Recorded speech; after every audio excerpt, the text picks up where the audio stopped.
Toba suresi. Toba suresi Medine'de inen sürelerden bolup, ol 129 ayetden ibaretdir. Sürenin 114. ayeti Toba bilen bağlanşyk bolandygy üçin süre bu ad berilipdir. Toba suresi Kur'an-ı Kerim'de Rahman ve Rahim Allah'ın adı bilen deyip başlanmayan yeketek süredir. Peygamberimizin bu sürenin başında Bismillah'ın yazdırılmadığının sebebi hem bu sürenin Allah'ın düşmanlara duyduruş verip başlanyanla bilen bağlanıştırıptır. Bu süre okulup başlandı, dinle şeytanın şerrinden Allah sığınılıp başlanıyar. Daşlanılıp kovulan şeytanın şerrinden Allah sığınıyarın. Bu Allah'dan ve onun ilçisinden öğleri bilen şertname bağlansan Allah şerik koşanları in tonku duydurşudur. Ey Allah şerik koşanlar! Siz şu günden başlap 4 ayın dowamında yerin yüzünde isleşiniz ýaly gelip bilersiniz. Şunu welin bilip koyun.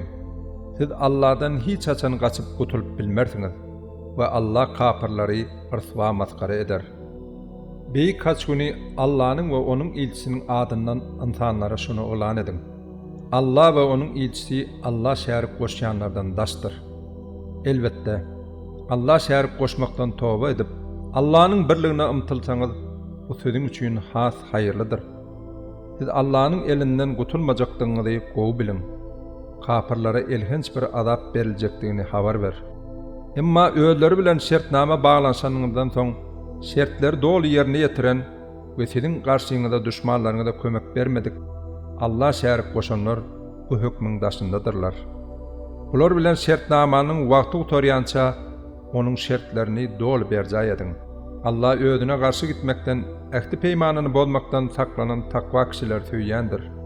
Haram, söwüş etmeklik gadagan edilen aýlar geçen soň, Allah şerik koşanlary nirede görseňiz tutsaňyz öldürün. Olary tutup ýesir alın, olaryň geçip biljek ähli geçerliklerini saklaň. Eger tövbe edip namaz okap zekat berseler, olary erkine goýberin. Takyk Allah bağışlaýjydyr, rahim şepaatlidir. Eger Allah şerik koşanlaryň biri senden aman, himayet, pena sorasa, sen onun haýyşyny kabul et. O yol Allah'ın kelamını Kur'an'ı dinlesin, fikirlensin. Son gelşi ýaly onu howpsuz yere uğrat. Çünkü olar bilmeýän kowumdyr. Näme Allah şerik koşanlaryň Allah we onun ilçisi bilen bağlanşan ähdi peýmanlary barmy? Nädip bolsun, olar mudama beren sözlerinden dänip ýörler ahyry. Mescid-i Haramyň Käbäniň ýanynda bağlaşan şertnamalaryňyz muňa girýän däldir. Olar siziň bilen dogry dürüst gatnaşykda bolsalar, siz hem olar bilen dürüst bolun. Allah özüne karşı durmaktan, ähdi peýmany bozmaktan saklanan takwalary söýer. Hawa, heýde olaryň ähdi peýmany bolarmy? Eger sizden üstün geljeklerini bilseler, siz barada ne ähde, ne kasama, ne hak hukuka ererler. Dillerinde hamana sizin göwnüňizi alýan kişiler bolarlar. Kalpları bolsa size karşı ýigrençden doludur. Çünkü olaryň köpsi Allah'ın ýolundan daşlaşan pasyktyrlar. Olar Allah'ın ayetlerini sehelçe dünyevi behbit üçün sattılar. Şeydip Allah'ın ýolundan insanları adaştırdılar. Doğrudanam olar nähilli erwet işler edýärler. Olar müminler wagtda ne ähdi peýmana, ne kasama, ne hak hukuka ererler. Olar şeýle azgyn kişilerdir. Muňa garamazdan kapırlardan yüz öwürip, tövbe edip namaz okap, zekat berseler, onda olar siziň din dogularyňyz bolarlar. Akyllaryny ulanyp pikirlenýän kişiler üçin biz ayetlerimizi dolu beýan edýäris. Eger alalaşykdan soň kasamlaryny bozsalar, şeýle hem diniňize hüjüm etseler, onda bu niýetlerinden dänmeleri üçin kapır kowmyň baş tutanlary bilen söwüşiň. Çünkü olar kasamlaryna we ähdi peýmanlaryna wepal däldirler. Ähdi peýmanlaryny we kasamlaryny bozup, Peygamberi ýurdundan sürgün etmek üçin hereket eden bir kowm bilen söwüşmekçi dälmisiňiz? Aslında söwüşi ilki olaryň öýleri başladylar. Siz olardan gorkýarsyňyzmy? Eger mümin bolsaňyz, Allah'dan gorkmaňyz has dogrusydyr. Olar bilen söwüşiň. Allah siziň eliňiz bilen olary jedalandyrsyn. Olary ırswa maskara etsin. Olara garşy size ýardam berip, ýeňiş ýoluny açsyn. Müminlerin köňüllerini rahatlandırsın, kalplarındaky kinäni we öýkäni gidersin. Allah isläniňe tövbe nesip etdirir. Allah ähli zady bilýändir, hikmet eýetidir. Ýa-da siz Allah'ın siziň araňyzdaky Allah'dan, peýgamberden ve müminlerden başkasını özlerine sırdaş edinmeyenleri yüze çıkarmadan göýberlersiniz öýtdiňizmi? Allah sizin ediyen işlerinizden habardardır. Allah şärik goşanlar özleriniň kapırdıklarına hut özleri şayat kalar, Allah'ın mescitlerini kurmağa münasip bolup bilmediler. Olaryň amallary batıldır. Olar dowda hodunna hemişelik galarlar. Allah'ın mescitlerine dine Allah ve ahirete iman getiren, namazy dolu berjay ediyen, zekat berýän ve Allah'dan başkadan gorkmayan müminler bina ederler. Ine olar dogry hak ýola ýetmäge umidigardirler. Siz haja gelenlere su paýlamagy we Mescid-i Harama Käbe hyzmat etmegi, Allah we ahiret gününe iman getirip Allah'ın ýoluna söwüşen müminiň amaly bilen deň tutýarsyňyzmy? Bular Allah'ın ýanynda deň däldir. Allah ol zalimler toparyny dogry ýola salmaz, arzuwlaryna da ýetirmez. İman getirip hicret göç edenler, mal mülkleri ve can tenleri bilen Allah'ın ýoluna söwüşenler elbette Allah'ın ýanyna has ýokary derejeleriň eýleridir we haýyrly netijeler gadananlar hem şolardyr. Özleriniň perwerdigary olara öz adyndan rahmet we hoşallyk, içinde tükönüksiz nigmatlar bolan jennetleri boşlaýar. Olar şol jennetlerde hemişelik galarlar. Iň beýik filagyň Allah'ın ýanyndadygy şeksiz hakykatdyr. Ey iman getirenler! Eger imanyň deregine köpüri saýlap alýanlar, hatta kakaňyz we dogalaryňyz hem bolsa, olar dost we ýaran edinmäň. Siziň araňyzdan kim müminleri goýup, olary dost tutsa, onda olar zalimleriň hutözleridir. Ey Muhammed, sen olara aýt. Eger kakalaryňyz, ogullaryňyz, doganlaryňyz, ýan ýoldaşlaryňyz, garyndaşlaryňyz der döküp gadanan emläňiz, ziyan çekerin öýdüp gorkýan sewdaňyz, guwanýan kaşaň jaýlaryňyz size Allah'dan ve onun ilçisinden Allah'ın ýoluna söwüş etmekden has eriz we gowy bolsa, onu Allah'ın emri gelýänçe garaşyň. Allah beýle pasyklar toparyna hak ýoly görkezmez, olary arzuwlaryna da ýetirmez. Allah'ın size ençe söwüş meýdanlarynda ýardym berendigi, Huneyn söwüşinde de şeýle bolandygy bellidir. Şol gün sanyňyzyň artyklygy sizi buýsandyrypdy, ýöne ol size peýda etmändi. Daş töwerek näçe giýiňem bolsa, dünýä size dar görünni. Soň hem siz düşmana arkaňyza öwürip gaçmaga başlapdyňyz. Soň Allah ilçisiniň we müminleriň üstüne rahatlyk berýän we özlerine bolan anamy rahmetini indirdi. Siziň gözüňize görünmeýän goşunlaryny uğradyp, şol kapyrlara elhenç azap beripdi. Ine kapyrlaryň jezasy budur. Şol söwüşden soň Allah isläniň tobasyny kabul eder. Çünki Allah bağışlayıcıdır, rehim şefaatlidir. Ey iman getirenler!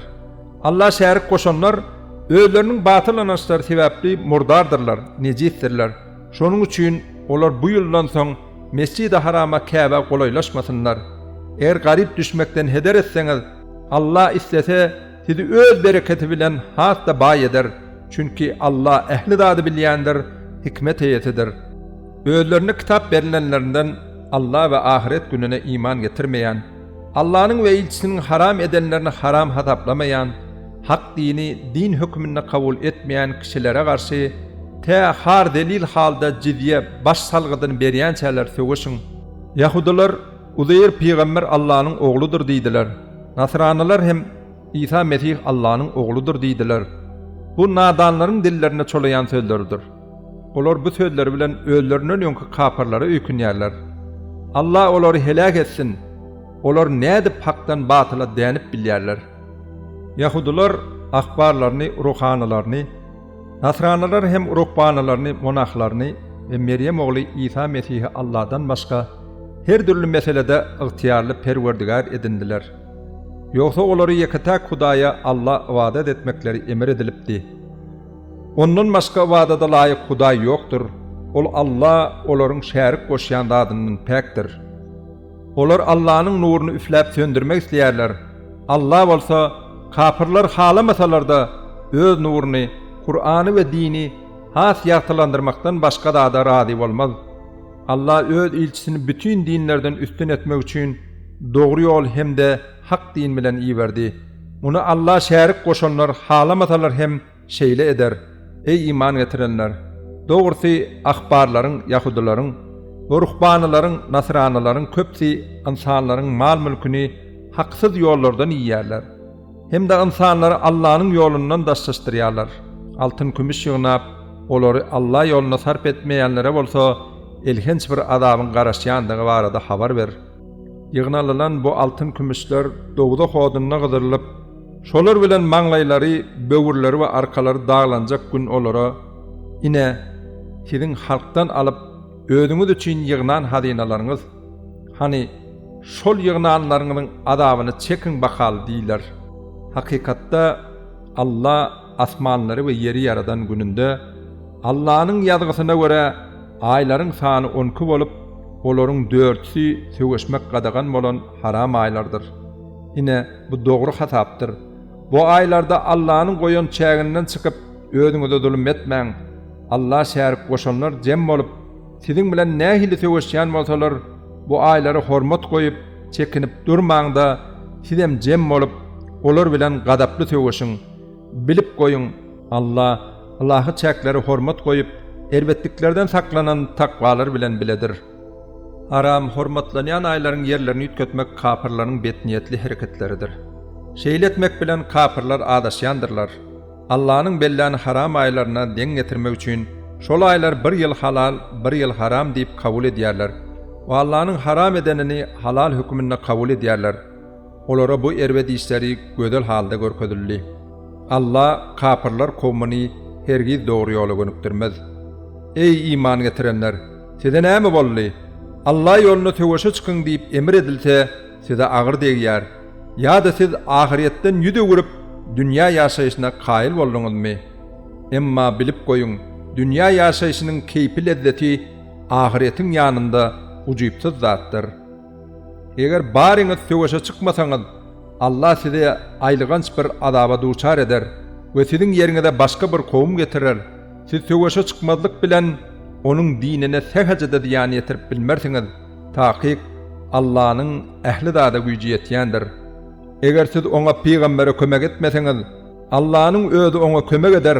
Kafirler onu Mekke'den çıkaranlarına 2 kişi bolup gowakda wagtlar ýoldaşyna howsala düşme, Allah biziň bilendir diýende Allah oňa kömek bermänmidi. Netijede Allah onuň kalbyna arkaýynlyk, rahatlyk we ynam duýgusyny inderdi. Hem de onu siziň görmeýän goşunyňyz perişteler bilen goldady. Kafirlaryň güýjüni bolsa pese gaçyrdy. Allahyň sözi dini beýikdir. Çünki Allah gudraty güýçlüdür, hikmet eýetidir. Ey müminler, siz ansat ýa-da kyn, mümkinçiligiňiz az ýa-da köp ýagdaýda nähilli bolsaňyz da hemmäňiz bilelikde söwüşe çykyň. Allah ýolunda mal mülkleriňiz, janlaryňyz bilen söwüşiň. Biler bolsaňyz, bu siziň üçin iň haýyrlysydyr. Eger gidiljek söwüşde ansatlyk bilen olja aljakdyklaryny bilsediler, ýol hem ýakyn bolsady, olar iki ýüzlüler hökmän saňa erip ýygyňdan gelerdiler. Ýöne muşakkatly ýol olara ören daş görünni. Muňa garamazdan olar, eger güýjimiz ýetsedi, hökmän siziň bilen bilelikde söwüşe çykardyk diýip yalan kasam hem ederler. Olar bu yalançylyklary bilen diňe özlerini helak ederler. Çünki Allah olaryň yalançylyklaryny anyk bilýändir. Allah senin günahın geçsin. Ýöne dogry sözlüler hakyky muslimanlar bilen münapyklary aýyl taýyl etmezden nädip olara ruhsat berdiň? Allah'ını ve ahiret gününü imanları bilen tasdiklanlar, mal mülkleri ve canları bilen söwüşe koşulmajak bolup, senden ruhsat soramazlar. Allah ol takvaları ören gowy bilýändir. Söwüşe koşulmalyga senden ruhsat sorayanlar, Allah ve ahirete iman getirmeýänler, kalpları şüpheden doly agyp dönüp ýörenlerdir. Eger olar dogrudan hem söwüşe çykmak istesediler, elbetde munuň üçin taýýarlyk görürdiler. Allah olaryň göwnlü göwünsizligini görüp, olara päsgel berdi we olara öýde oturanlaryň ýanynda oturuň diýildi. Olar siziň bilen söwüşe çykaýsa da ziyan etmekden başga bir peýdalar bolmazdy. Sizi dudaga düşünmek maksady bilen araňyza sokulup, arabadorlyk ederdiler. Araňyzda olara gulak asanlar hem tapalardy. Allah zalimleri ören gowy bilýändir. Taýyk bular has öň hem fitne döretmek isläpdiler. Hem de ençeme işleri tersine öwrüp, seni ýalňystyrmaga synaşypdylar. Ýöne olar istemeseler de hakykat aýan boldy. Allah'ın isläni boldy. Olaryň aralaryndan käbiri maňa ruhsat ber, meni pitne, söwüşen garyndaşlarymyň ayal gyýlaryna aldanmaga düşürme diýer. Bilip goý, olaryň öýleri pitnäniň içindedirler. Elbetde dowdak kapyrlary ähli tarapyndan gurşawalar. Sana gowlugyň gelmegi olary gynandyrar. Eger bir bela uçurasaň akyl satan bolup, beýle boljagyny öňden emmelýärdik. Ätýasy hereket edenmiz gowy bolaydy. Biz has öň hemme zadyň hasabyny çykarypdyk. Siz hem öz ýagdaýyňyza seredin diýip, keýpleri kök halatda mes bolup ýylaryna öwrülip giderler. Ey Muhammed, sen olara aýt. Allah biz barada näme takdir eden, näme ýazan bolsa, başymyza diňe şol geler. Himayatkärimiz hem onuň özüdür. Şonuň üçin müminler diňe Allah daýanyp, oňa bil baglasynlar. Munapyklara biziň başymyza geler öýdüp garaşýan zadyňyz iki ýagşy zatdan, ýeňişden ýa-da şehit bolmakdan başga näme bolup biler? Biz bolsa Allah'nyň ýa özü tarapyndan ýa-da biziň elimiz bilen size azaba duçar etmegine garaşýarys. Garaşyň makaly bizem garaşýarys. Allah'nyň ýolunda siziň göwünli gönsiz beren sadakalaryňyz hiç bir kabul bolmaz. Çünki siz ýoldan çykan pasyk gowmsyňyz diýip aýt. Olaryň sadakalarynyň kabul edilmezliginiň ýeketäk sebäbi olar Allah we onuň ilçisine inanmaýarlar. Namaza ýaltalyk bilen gelýärler. Beren sadakalaryny da ýürekden näde göwünsiz berýärler. Olaryň gazananlarynyň çağalarynyň köpligine seniň gözüň gitmesin. Çünki Allah şolar sebäpli bu dünýäde sinaglaryny kıynaşdyrmagy, olaryň bolsa kapyr bolup can bermeklerini isleýär. Munapyklar Allah kasam edip özleriniň sizdenliklerini öňe sürerler. Aslynda olar sizden däldir. Taqiq olar kapyrlaryň düşen ýagdaýlaryndan heder edýändikleri sebäpli zehreti ýarlan kowumdur. Eger penalanjak bir ýer, giýirip boljak gowuk, hatta başlaryny sokup biljek bir deşik tapsalar, şol wada şol tarapa ylgarlar. Olaryň käbiri seniň zekaty we sadakalary paýlaşyňa dil ýetirýärler. Bu mal mülklerde öýlerine pay berilse şat bolup, berilmese derrew gaharlanyp öýkelýärler. Eger olar Allah'nyň we onuň ilçisiniň öýlerine berenlerine razy bolup, Allah biziň üçin ýeterlikdir, hosardyr. Ol öz padly kerem bilen ilçisi arkaly bize eçiler. Biziň isleýäňmiz diňe Allah'nyň razyçylygydyr diýip aýtsalardy, bu öýler üçin elbetde has gowy bolardy. Zekatlar diňe garyp gasarlara, mätäslere, zekat ýygnaýan gullukçylara, ýürekleri islama ısnışdyryljaklara, yesirlikden we gul gyrnaklykdan halas bolmak isleýänlere, bergidarlara, Allah'nyň ýolundaklara we mätäslik çekýän ýolagçylara berilmelidir. Zekaty paýlamakda şeýle çemeleşmek Allah tarapyndan pard edildi. Allah ähli zady bilýändir, hikmet eýetidir.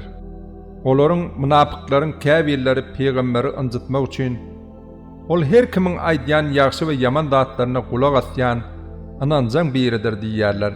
Sen hem hawa şeýledir. Emma mydama siziň bähbidiňizde bolan ýagşy sözlere gulak asýandyr. Ol Allah inanýar, müminlere inam edýär. Ol siziň içiňizden iman getirenlere rahmetdir diýip aýt. Ine şeýdip Allah'nyň ilçisini ynjydanlar iň elhenç azaba sedewar bolarlar. Olar siziň ýanyňyza gelip göwnüňizi aglamak üçin Allah kasam ederler. Eger olar hakykatdan mümin bolsalar, Allah'ny we onuň ilçisini razy etmelidirler. Henide çelini pikirlenip, kim Allah we onuň ilçisine garşy çykyp düşmançylyk etse, oňa hökman ebedi dowda hodunyň bardygyny, munyň iň beýik horluk we iň uly maskaralykdygyny bilmedilermi?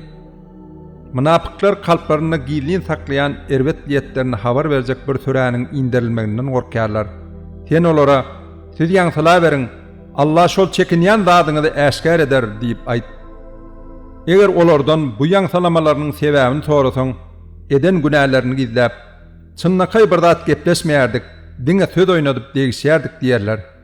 Sen hem olara, diýmek siz Allah bilen, onuň aýatlary we onuň ilçisi bilen oýun eden bolýarsyňyzmy diýip aýt. Ey munapyklar, bir derek ýere ötünç soramaň.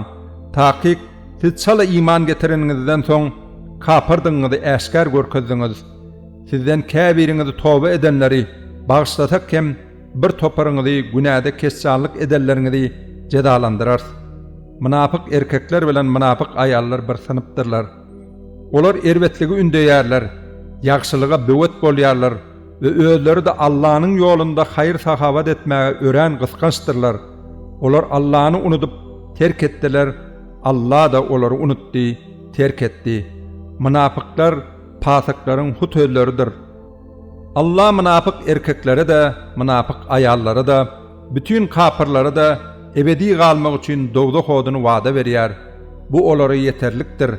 Allah olar näletledi, olara ebedi azap bardır. Ey münapıklar! Sizin ýagdaýyňyz sizden öňki helak bolan ummatlaryň ahwalyna meňdeýär. Olar güýç wagtynda sizden has kuwatly, baýlyklar has artyk, perdentler has köpdi. Olar bu dünýädäki mümkinçiliklerine göre keype tapada ýaşamak istediler. Ine sizden öňkiler guruplarına göre nähilli keype tapanyň ışkyna düşen bolsalar, siz hem gurbuňyzyň çägine keype tapa batgalygyna çümdiňiz. Olaryň ähli edenler bu dünýäde de ahiretde de puç bolar. Ine olar ziyana galyp helakçylyga uçuranlardyr. Olara özlerinden gelip geçen milletleriň başyna gelen ýagdaýlar hakda habar gelip yetmedimi? Nuh kowmundan, Ad, Semud ve Ibrahim kowumlaryndan, Medyen halkyndan ve şäherleri yer bilen ýeksan edilen halklardan habarlar ýokmy? Olara peýgamberler äşkär deliller getirdi, emma olar inanmadylar. Şoňa görä de Allah'ın gadabyna duçar boldular. Emma olara Allah zulüm etmedi. Gaýta olar öz özlerine zulüm etdiler. Mümin erkekler bilen mümin denanlar bir-birleriniň himayetkäridirler. Olar ýagşylygy ündärler, yamanlykdan saklarlar, namazy bolmasy ýaly berja ederler, zekatyny berip Allah we onuň ilçisine boyun bolarlar. Ine Allah olary öz rahmetine goşdurar. Çünki Allah gudraty güýçlidir, hikmet eýesidir. Allah mümin erkeklere de, mümin denanlara da ebedi galmak için hem de içinde deryalar akan cennetleri hem de adın cennetlerinde acayip gödel mekanları wada verdi. Olardan has gowsy bolsa Allah'ın olardan razi bolmagydyr. Ine bu iň uly üstünlükdir. Ey peýgamber! Kapırlara ve münapıklara karşı dürlü yollar bilen söwüş. Olara karşı ýoguz bol. Olaryň barjak ýerleri dowdakdyr. Ol nähilli erbet ýerdir. Ey Muhammed! Münapıklar ol sözleri aýtmandyklary barada Allah kasam edýärler. Emma takyk, olar köpür sözlerini aýtdylar. Ve Müslüman bolanlaryndan soň kapır boldular. Oňarmajak işlerine peýgamberler öldürmäge hem baş goşdular. Allah'ın ve onuň ilçisiniň öz padly kerem bilen müminleriň ýagdaýlarynyň gowlanandygyny görüp, olara görüp bolup ar almaga synaşdylar. Eger olar toba etseler, bu özlerine hayrly bolar. Eger ýüze gursalar, Allah olar bu dünýäde de, ahiretde de agyr bir azaba sezebar eder. Olara yer ýüzünde ne bir himayetkär, ne bir hosar tapalar. Olaryň käbirleri Allah, eger Allah bize bereketinden berse, biz hükmen zekat hem de sadaka berer. Elbette ýagşy insanlar bolar diýip söz beripdiler. Emma Allah olara bereketinden baýlyk beren wagty husytlyk edip mal mülküň zekatyny bermediler. Olmanda da olar hakdan ýüze gurup kümsüklik edip ýörerdiler. Sadaka berer, ýagşy insanlar bolar diýip Allah beren sözlerinden dänendikleri ve iman getirdik diýip yalan sözlendikleri sebäpli Allah olaryň kalplaryna kıyamet gününe çelne dowam etjek bir 200'lük sally. Olar münapıklar Allah'ın olaryň sözlerini de pışırdalarını da eşdiýändigini, üstesine Allah'ın ähli gaýyplary da anyk bilýändigini bilmedilermi? Müminlerden par zekatyndan başga göwünden çykaryp sadaka berenleriň şeýle hem gara dähmedi bilen gadanandan zekat farz bolmasa da sadaka beren müminleriň üstünden gülenler, ine Allah olaryň özlerini gülkünç ýagdaýa getirip maskara edendir ve olara diýseň elhenç bir azap garaşýandyr. Sen olar üçin isle Allah'dan günahlarını geçmegini dilek et, isle dilek etme. 70 kere gaýtalasaň da bir näçe ýalkow dileseň de Allah olar bagyşlamaz. Hawwa şeýle, çünkü olar Allah'ını ve onuň ilçisini ikrar etmän garşy çykdylar. Allah da bular ýaly patyklar toparyny dogry ýola salmaz. töweşe çykman Allah'ın ilçisinden ayrılıp, ýyza galanlar bu boluşlaryna hedil edip begenipdiler. Allah'ın ýolunda mal mülkleri ve can tenleri bilen töweş etmek islemän bu kızgın howada ýürüýüşe çykylarmy diýdiler. Sen olara dowda howdy mundan hem howurludyr. Oňa nädip çydar kaňyz diýip aýt. Käşke muňa göz ýetirip pikirlentediler. Koy olar gadanan günäller sebäpli bu dünýäde biraz gülsünler. Soň ahiretde onuň jezasyna köp aglasynlar. Eger Allah seni bu ýörüşden Tebukdan sagaman ýygyňa dolandyrsa, sen hem olardan bir topara duşsaň we olar başga bir töweşe bilelikde gitmek üçin senden ruhsat sorasalar, sen olara aýt. Meniň bilen bilelikde hiç haçan ýürüýüşe çykmarsyňyz. Meniň ýanymda duşmana garşy töweşmersiňiz. Näme üçin öňkü gerek töweşden galdyňyz? Indi hem ýyza galanlar ayal oglany şok bilen oturuberin. Olardan ölelleriniň jynada namazyny okama, hayır dua etmek üçin olaryň madarynyň başynda da durma. Çünki olar Allah'ını ve onun ilçisini tasdik etmediler, hem de yoldan adaşan patıklar hükmüne helak boldular. Olaryň gadananlarynyň çağılarynyň köpligine senin gözün gitmesin. Çünkü Allah şolar sebäpli bu dünýäde sinaglaryny kıynaşdyrmagy, olaryň bolsa kafir bolup can vermeklerini isleýär. Allah iman getirin ve onun ilçisi bilen birlikde töweşe gidin diýip bir süre inen wagty olardan bay ve gurply kişiler ýürüýüşe gitmejek bolup senden ruhsat sorap bizi goýup git, biz ýyza galyanlar ayallarymyz we çağa çoğular bilen bolal diýerler. Şeýdip töweşden ýyza galanlar ayallar we çağa çoğular bilen birlikde galmaga razy boldular. Olaryň kalplaryna möhür basylandyr. Olar töweşiň hikmetini, Allah'ın ilçisine boyun eğmekdäki bagtyarlygy duýmadylar. Ýöne Peygamber we onuň bilen bilelikde ýanyndaky müminler mal mülkleri hem de can tenleri bilen töweş etdiler. Haýyryň ähli görnüşi olaryňkydyr. Salamaty ýetenler, halas bolanlar hem şolardyr. Allah olary aşagyndan derýalar akýan jennetler taýýarlady. Olar şol ýerde hemişelik galarlar. Ine bu iň uly üstünlükdir. Çarwalar, bedewiler töweşe gidip bilmeýändiklerine sebäp bahana getirdiler we öýlerine ruhsat soradylar. Allah we onuň ilçisine yalan sözlänler bolsa ruhsat soramadan oturdular, töweşden galdylar. Olardan kafir bolanlar diýseň elhenç bir adaba sezebar bolarlar. Eger munapyk bolman, Allah we onuň ilçisine ýürekden iman getirip nesihat etseler, olara töweşden galandyklary üçin günah bolmaz. Çünkü olar ýyza galmak bilen ýurtlaryna haýry degijek kişilerdir. Ýaşylyk edenlere bolsa käýinç ýokdur. Takyk Allah bagşlaýjydyr, rehim şepagatlydyr. Öýler üçin müner ýaly bir zat isläp seniň ýanyňa gelenlerinde size müner ýaly bir zat tapmaýaryn diýen wagtyň zerurlyklaryny üpçün etmäge ýagdaý bolmansaň gynanjyna göz ýaşlaryny döke-döke ýyza gaýdanlary da ýazgarmak dogry däldir. Ayıplamak gerek bolsa bay we guruplydyklaryna garamazdan töweşe goşulmazlyk üçin senden ruhsat soranlar, bahana tapanlar ayıplanmalıdır. Ine olar ayallardyr, çağalar bilen ýyza galmaga razy boldular. Allah da olaryň kalplaryna möhür urdy. Indi olar hakykaty bilmediler. Töweşden ýyza gaýdyp olar bilen duşsaň, töweşe gitmändiklerini bahanalaryny huzurlaryna aýdarlar. Sen aýt, bir derek ötünç soramaň. Size ananmaýar. Çünki Allah bizi sizin ahwallaryňyzdan habarly etdi. Mundan beýlägem etjek her bir zadyňyzy Allah da ilçisi de görüp netije çykarar. Soň gizlini de äşgäri de bilýäniň Allah'ın huzuruna eltilersiňiz. Ol bütün edelleriňizi birin öňüňize goýar. Töweşden dolanyp olaryň ýanlaryna baran wagtyňyz öýlerini bağışlamaňyz üçin Allah'ın ady bilen kasam ederler. Siz olardan ýüz öwrüň, olardan hatap soramaň, çünki olar şeýle murdar kişilerdir. Hatap soramak, käýmek bilen ýola gelmediler. Edip ýören günäleri sebäpli olaryň mekany dowzak bolar. Sizi razy etmek üçin Allah'ın ady bilen kasam edýärler. Ýöne bilip goýuň. Siz olardan razy bolsaňyz da ýoldan çykan ol pasyklardan Allah hiç haçan razy bolmaz. Çarwalar inkar etmekde, kafirlikde ve münapıklıkda has beterdir. Allah'ın ilçisine inderen hükümlerini kabul etmediligi has yakındır. Allah ehli zady bilýändir, hikmet eýesidir. Käbir çarwalar Allah'ın yolunda hayır sahavat etmegi boş ve yitki hataplayarlar.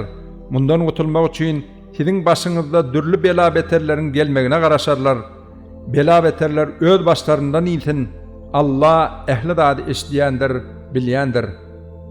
Käbir çarwalar Allah we ahiret gününe ananýarlar. Allah'ın yoluna sarp etmegi Allah yakin bolmaga we ilçinin alkışlaryny almaga sebäp hataplayarlar. Ýaxşy bilip goýun, elbetde bu olar üçin Allah yakinlaşmaga sebäpdir. Allah olary rahmet diyar bolan cennete yerleşdirer. Taqiq Allah bağışlayıcıdır, rahim şefaatlidir. İslam'ı kabul etmekde ilkincilerin hatarında öňe saýlanan muhajirlardan ve ensarlardan hem de gowluk bilen olaryň ýygyna erenlerden Allah razy, olar da Allah'dan razy bolarlar. Allah olara işlerinden deryalar akýan cennetleri taýarlady. Olar ol ýerde ebedi galarlar. Ine bu iň uly üstünlükdir. Töwerekdäki çarwalardan we Medine halkyndan şeýle bir munapyklar bardyr welin. Olar iki ýüzlükde ussat bolup gidendirler. Juda mekir hereket edendikler üçin sen bilmersiň. Emma biz olar ören gowy tanaýarys. Biz olara iki esde ceda bereriz. Soň hem elhenç bir adabat hedewar ederiz. Olaryň başga bir bölegi bolsa günälerini boyun aldylar. Erwe damaly ýagşa çalışdylar. Belki Allah olaryň tobalaryny kabul eder. Çünki Allah bağışlayıcıdır, rahim şefaatlidir. Olaryň baýlygyndan zekat al. Belki munuň bilen olary günäden tämizläp arasalarsın.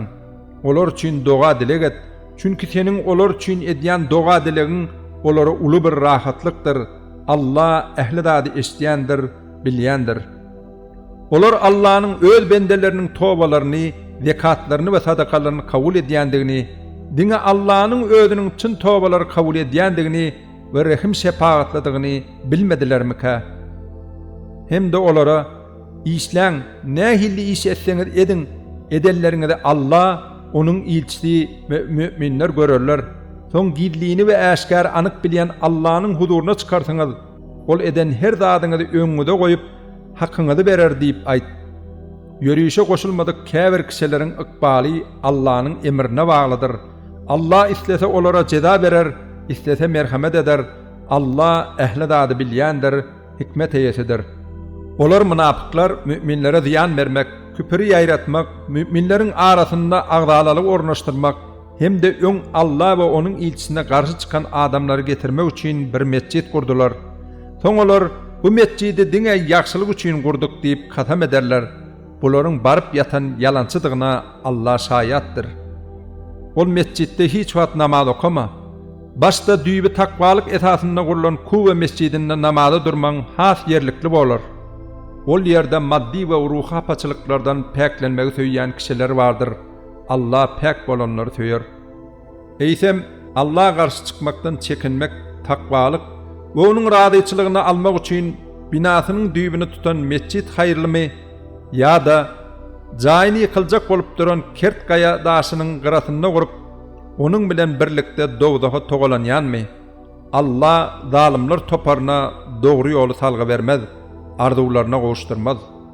Kur'an binalary dünýäden gaýdyp te kalplar bölünýänçe yüreklerini elmedama bir gümana sebäp bolar. Allah ehli dady bilýändir, hikmet eýesidir. Müminler Allah'ın ýoluna töweşip can alarlar we can bererler. Allah olaryň bu amalyna derek olaryň janlaryny we gadananlaryny cenneti berip satyn aldy. Munuň şeýle boljakdygy Tewratda da, İncilde de, Kur'anda da hak we hikmet bilen anyk wada berilendir. Beren sözüne Allah'dan has wepaly kim bolup biler? Siz eden bu sowdaňyzdan bagtyar bolun. Ey müminler, buşluk, ine bu iň uly üstünlükdir. Toba edýänler, wada edýänler, hamdy sana aýdýanlar, Allah'ın radyçylygy üçin ýörüş edýänler, rukuga gidýänler, secde edýänler, ýaxşylyklary ýaýradýanlar, erwetligiň öňüne alýanlar we Allah'ın emirlerini hem de gadagançylyk serhetlerini goraýanlardyr. Ine şol müminleri cennet bilen söýünjüle. Peýgambere we müminlere eger Allah şärik goşanlar garyndaşlary hem bolsalar, kafir bolup ölüp dowdaky ýylardygy ma'lum bolandan soň olaryň günähiniň geçilmegini dilemek ýaraşmaz.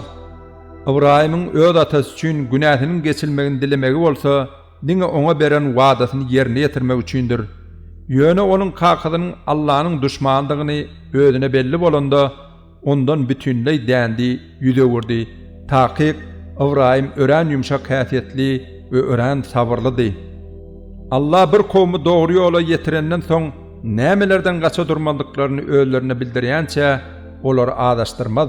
Elbetde Allah ähli zady bilýändir. Asmanlaryň we ýeriň hükümdarlygy Allah'nynkydyr. Direl diýänem, jan alýanem onuň özüdür. Siziň Allah'dan başga ne hakyky howsaryňyz, ne de dost ýaryňyz bardyr. Töweşe gitmek istemeýärlere ruhsat berendik üçin Allah'nyň peýgamberi bagyşlaýşy ýaly Peygambere tabi bolan muhajirler bilen ensarlaryň töweş wagty iki gowunly, gowşak hereket etmekler sebäpli eden towbalaryny hem kabul etdi. Çünki ol mähirlidir, rehim şepagatlydyr. Töweşden ýyda galan we özleri barada höküm bermeklik giýja goýulan ol üç kişiniň towbalaryny Allah kabul etdi. Çünki olar şeýle agyr ýagdaýa düşüp, giň dünýä olara dar görünni, ujdanlary hem özlerine azap berdi. Netijede Allah'nın cedatından halas olmak için Allah'nın kapısından başka barılacak yerin yokluğuna düşündüler. Dine şondan soň öňki ýaşy ýagdaýlaryna gaýdyp barsınlar diýip Allah olaryň towbalaryny kabul etdi. Takyk Allah towbalary kabul edýändir, rehim şepagatlydyr. Ey iman getirenler! Allah'nın emirlerine karşı gelmekden gorkun ve dürüst dogry insanlar bilen birlikde bolun. Ne Medine halkynyň ne de töweregindäki çarwalaryň Allah'nyň ilçisinden ýyda töweşden galmaklary we oňa sarpa goýmagyň deregine öz janlaryny halas etmegiň derdine bolmaklary kabul edilerlik zat däldir. Olaryň Allah ýolunda duş geljek teşneligi, ýadawlygy, açlygy, kapyrlary gama batyrjak şekilde bir ýerine basyp almagy, düşmana garşy ýeňiş gadanmaklary elbetde olara salih amal bolup gaýdyp geler hem de sogap gadandyrar. Çünki Allah ýaxşy işleri edenleriň silaglaryny boş goýmaz. Olaryň Allah'nyň ýolunda uly bolsun, kiçi bolsun eden her bir çykdyjylary hem de geçen her bir jülgeleri hökmän olaryň peýdadyna sogap hökmünde ýadylar. Allah olary iň gödel hem ajaýyp görnüşde silaglar. Şeýle hem müminleriň hemmesiniň söwüşe ýörüşe çykmaklary şert däldir. Sebäbi ilatyň uly bölegi söwüşe çykan wagty onuň bir bölegi de dini ilmlary, hökümleri düýüp öwrenmek üçin çalyşdynlar. Töweşe çykanlar gaýdyp gelenlerinde, olar ilm öwrenenler, töweşden dolanyp gelenleri öwrenen dinini ilmlaryny öwretsinler. Erwetliklerden saklap, duýduruş bermek bilen meşgul bolsunlar. Ey iman getirenler! Siz özüňize ýakyn bolan kapyrlar bilen töweşiň. Goý olar sizde uly güýjüň bardygyny görsünler. Bilip goýuň, Allah takwalar bilen biledir. Täze bir süre indirilende olaryň käbiri eýsem bu inen zat siziň haýsyňyzyň imanyňyzy artdyrdy diýýärler. Emma bu inen wahy iman getirenleriň imanyny artdyrar, olar begenşip birek-birege söýünjilerler. Ýöne bu kalplarynda küpür we ikiyüzlük hastalygy bolanlaryň inkarlaryny hasda artdyrdylar. Olar hem kafir bolup öldüler. Eýsem olar her ýyl bir ýa iki gedek sinagdan geçýändiklerini görmeýärlermi? Soň olar towa hem etmeýärler, mundan awrat hem almaýarlar. Öz ýanlaryna bir süre indirilse, göz gypyşyp, oýun edişip, birek-birege teretişýärler. Soň bolsa, bizi görýän barmyka diýişip, daş töwerege heder edip garaýarlar. Gören bolmasa derrew ýok bolup gidýärler. Olar pikirlenmeýän kowum bolandyklary üçin Allah hem olary imandan daşlaşdyrar.